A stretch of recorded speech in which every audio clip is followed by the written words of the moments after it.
Forever ago, I studied peace and conflict resolution. I wanted to be a diplomat. I lived overseas. I learned a lot about mediation, negotiation, communication. I then had a brief job in nonprofit where I did fundraising. And then I worked a little bit on Wall Street at a telecom company where I learned SQL query writing and kind of coding on Wall Street. And then I started to get my MBA and I got this job at a private bank. And at this private bank, this is all kind of within, like, I would say, chapter one of my career, kind of figuring yourself out and all of those things. So I worked at this private bank, became a licensed advisor. My clients were Latin American clients, and it was a pretty small, we called it a second floor bank. It wasn't the ground level bank, it wasn't a retail bank, but we did everything that client needed. We got to know their families. We got to know their businesses and their suppliers. We helped them with cash transactions when family members died. We helped with any type of reporting, with credit. It was just a really great soup to nuts perspective on what can a bank do for a person. And so I learned a lot about how the financial industry interacts with high net worth individuals. From there, I got a job at JPMorgan and I worked in the guts of asset management in global custody. So this is security servicing. This is what happens when trades settle. What does trade settlement even mean? What is fund accounting all about? How are companies managed as securities?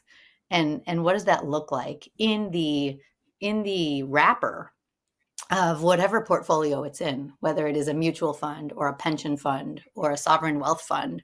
And so I got very deep into the operations of investing. So I started in New York. I was relocated here to the Bay Area in 2007. I was responsible for a team that covered service for all West Coast asset managers. We covered 150 asset managers and some very large wealth who had a direct relationship with the custodian. And then from JPMorgan, I moved to BlackRock. And this was right after BlackRock bought BGI. It was a behemoth company that became even bigger. And they wanted strategic oversight of who should we work with? Why should we work with them? How much should we pay them? Who's best at what?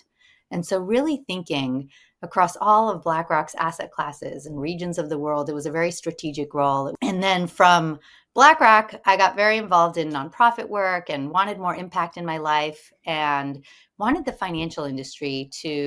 be a part of the financial industry being better for its clients. And so that led me to get into fintech. So since 2015, I've been in fintech. I've run partnerships at 4 different fintech companies. I'm sure all of them are familiar to your audience. And then I also spent 2 years at Microsoft, really thinking through what can tech do to help the financial industry come into this next generation? What does innovation look like in financial services? And what are the tools available now to help them get there? And my big realization was our industry doesn't know its clients, not nearly well enough. We definitely are not deep enough. We are another industry. If you look at what tech has done and how it has disrupted, it is by having access to the deep data about its clients to personalize engagement, personalize products, and financial services can't do that because we don't have that information.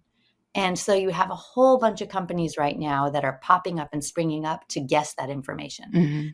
You have a 85 propensity, of likelihood of potentially getting divorced. But here's the thing.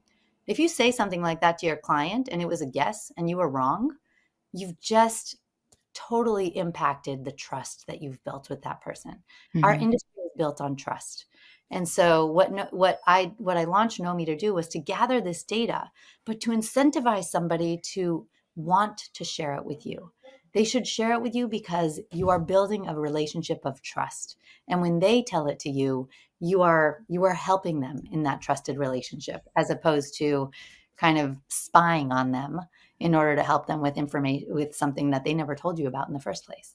So anyway, that was kind of my journey to Knomee was, we don't know our clients. How am I going to say, how am I going to create better products for people? How am I going to help people achieve their goals if we don't know enough about them?